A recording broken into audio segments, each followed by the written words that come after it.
Hey everybody, Todd Vandermide back for another edition of Freedom Steel. When Rahimi came out, a lot of guys had a bunch of different opinions about what Rahimi would do. And so today's question, can we use Rahimi to undo gun control? I think we can. More right after the intro.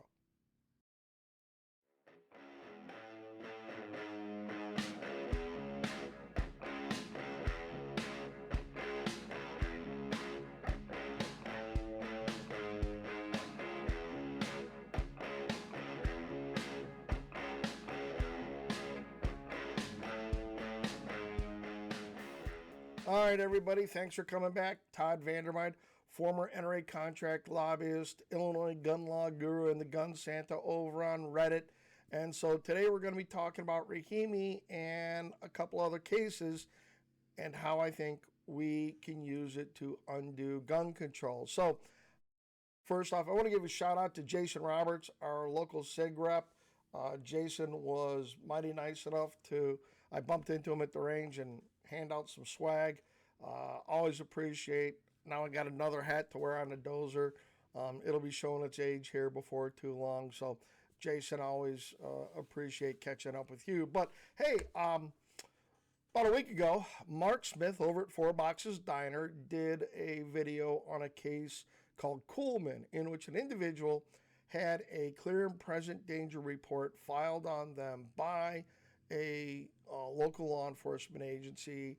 He then lost his FOID card, lost his carry license, and with all that, he claims that the local police department filed malicious complaint against him, lied about it, and therefore he's seeking damages against them. It's a federal suit for violation of civil rights. So I want to talk about Illinois' FOID card and the clear and present danger stuff. There's a lot of technical stuff to get through. I'm going to try to get through it quickly. So what we have here is we have a FOID card.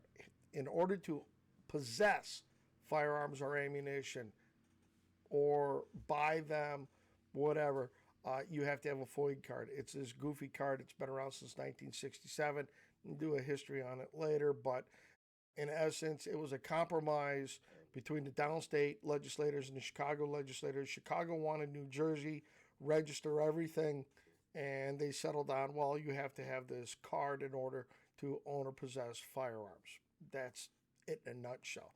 So what does the FOID card say? Well, the FOID card is found in 430 ILCS 65, and subsection 8 deals with revocations and the like.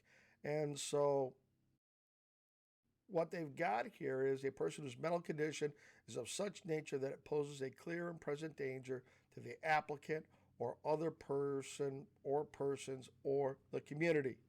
And it goes on, if a person is determined to pose a clear and present danger to himself, herself, or to others, one, by a physician, clinical psychologist, or qualified examiner, or is determined to have a developmental disability by a physician, clinical psychologist, or qualified examiner, whether employed by the state or privately, then the physician, clinical psychologist, or qualified examiner shall, within 24 hours of making the determination, notify the Department of Human Services, and that person poses a clear and present danger or has a developmental disability. Or, two, this is what Mr. Coolman was under, by a law enforcement officer or school administrator when the law enforcement official or school administrator shall, within 24 hours of making the determination, notify the Illinois State Police that the person poses a clear and present danger. Now, there's a set of rules, and I won't bore you with all the details about all that. But what constitutes a clear and present danger? Clear and present danger means a person who, one, communicates a serious threat of physical violence against a reasonably identified victim or poses a clear and imminent risk of serious physical injury to himself, herself, or other person as determined by a physician, clinical psychologist, or qualified examiner. Or demonstrates threatening physical or verbal behavior such as violent, suicidal, or assaultive threats, actions, or other behavior as determined by a physician, clinical psychologist, qualified examiner, school administrator, or law enforcement official. So there you have the gamut of who can file. But what's important here is that I've had this idea that based on Rahimi, we can use Rahimi to our advantage because Rahimi set a few things in how they upheld 922G8. So in the holdings of Rahimi, it said held when an individual has been found by a court to pose a credible threat to the physical safety of another, that individual may be temporarily disarmed consistent with the Second Amendment. That wasn't dicta, that was a holding. And so as we roll through these, let's do a couple other quotes. Here, Section 922G8 is constitutional as applied to the facts of Rahimi's own case. Rahimi has been found by a court to pose a credible threat to the physical safety of others. Section 922G applies only once a court has found that the defendant represents a credible threat to the physical safety of another. 922G8C1, which notably matches the similar judicial determinations required in the surety of going armed laws. Moreover, the surety bonds of limited duration, Section 922G8 only prohibits firearm possession so long as the defendant is subject to a restraining order. And you go on, and on page 12 of Rahimi, these laws often offer the accused significant procedural protections. Before the accused could be compelled to post a bond for going armed, a complaint had to be made to a judge or justice of the peace by any person having reasonable cause to fear that the accused would do him harm or breach the peace. The magistrate would take evidence, and if he determined that cause existed for the charge, summon the accused who could respond to the allegations. And so here, there's one other small point. It's prohibitions on the possession of firearms by those found by a court to present a threat to others fits neatly within the tradition the surety and going armed laws represent. So what do we have here? The common thread here is there has been a judicial determination. There has been an articulable finding, and the accused was given the opportunity for a hearing in the courts. That's the important part, because what happens with the FOID card is something completely different. With the FOID card, as in Mr. Coolman's case, the state or the local law enforcement agency files a complaint with the state police. The state police review whatever is submitted to the individual. The state police, solely on their own discretion, make an administrative determination whether or not to believe what the cops have written. There is no rebuttal, there is no hearing, there is nothing. It is a determination solely and exclusively by the administrators at the Illinois State Police. Then you are sent a notice.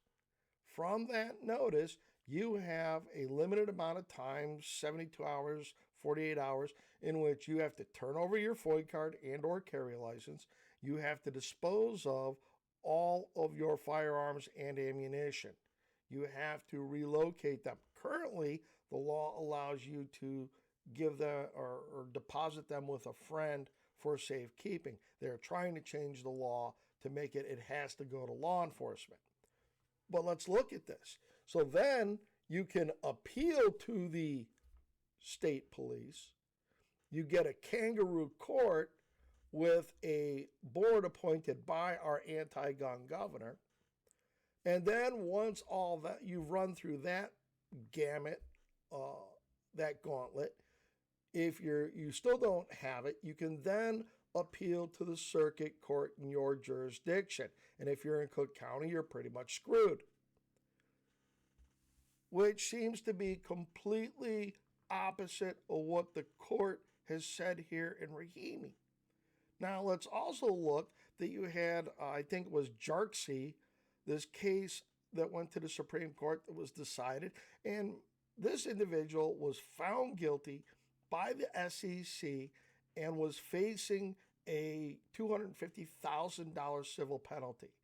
And there, the Supreme Court said, oh no, he doesn't get to go to an administrative law judge in the kangaroo court of the SEC. No, this individual facing a monetary fine gets to have a true Article III court hearing. He gets to go in front of a judge. He gets to have counsel. He gets to challenge the things against him. He gets to present contravening evidence, witnesses, the like, cross-examine the other side. He gets all of those substantive due process, protections. So what just happened recently? The Fifth Circuit case about marijuana users. And that gets to be real interesting.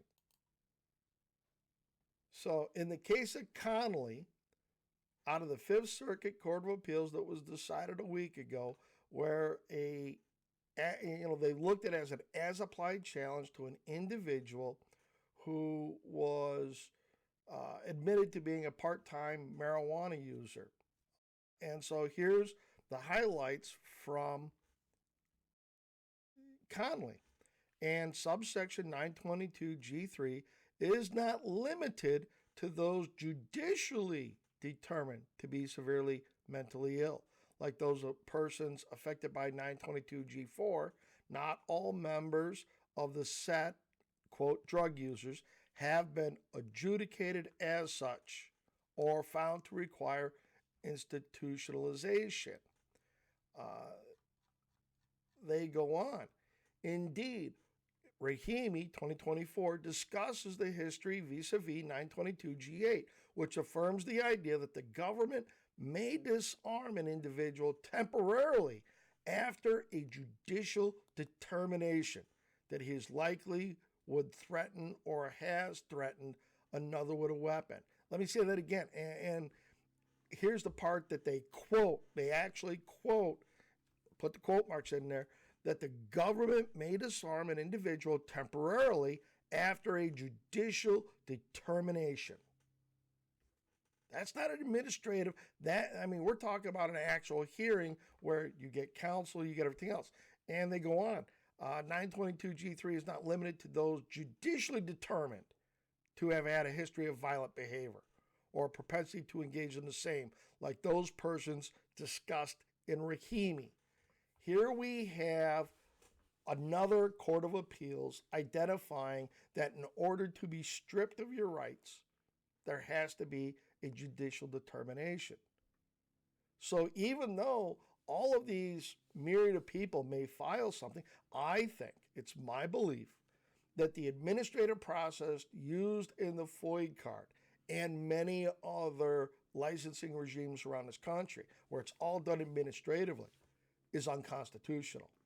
And so I really hope that William Kirk over at Washington Gun Law and Mark Smith would do a dive into what I'm presenting here. I would really love to get their take on things and see if they see the same thing that I see.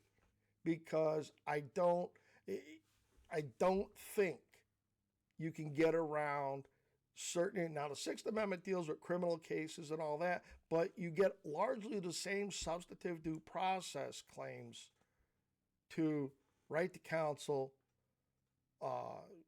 look at the evidence being presented against you, bring cross-examine witnesses, bring your own witnesses, bring your own stuff, because here none of that happens on the front side.